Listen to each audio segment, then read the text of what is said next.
We've got your back. Hey everybody out there in internet land, with the help of my little friend here, we're going to go ahead and explain three of the most common causes, three of the most common injuries that I see in my clinic, how to tell the difference between the different subtypes, as well as what the best thing for you to do is. So we're going to turn my little patient around here so we can see the back side. And we're going to start off probably with the most common injuries that chiropractors see, which are going to be associated with that of the lower back. But wait, there's more. The lower back problems oftentimes exist in one of three states. So which type of low back problem you have is really, really important to understand, because it dictates what the kind of care expectations you should have, how long will it take to get better, what will be involved in getting better, and also whether or not this is something that's just going to kind of rest and go away, or something that actually really needs treatment.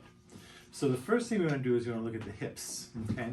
So the hips here should be level, straight across. So if you look at a straight line, it should be nice and level, not high on one side, as should the shoulders, as should the head here. But the first injury area that we're going to talk about is this area right here, between the tailbone, the sacrum it's called, and the hip bone, okay? Or the ilium. It's called the sacroiliac joint. This exists right here. This is a very, very common problem. It's one of those ones that'll come on and give you an immediate onset of pain, like I did something, or I just came out of the blue, and now I've got acute pain, and it's really difficult.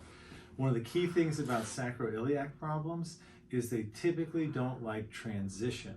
So you'll be sitting down in your chair, and you're okay, but as you go up, and then you kind of get going a little bit and you feel better. And while you're moving, you're okay.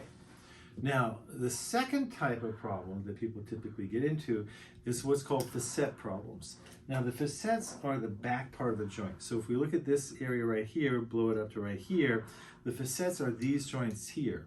And a lot of what happens with facet problems are just mechanical compressions.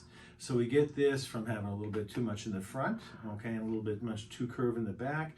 We also get this from having desk jobs where we sit with really bad lumbar support all day.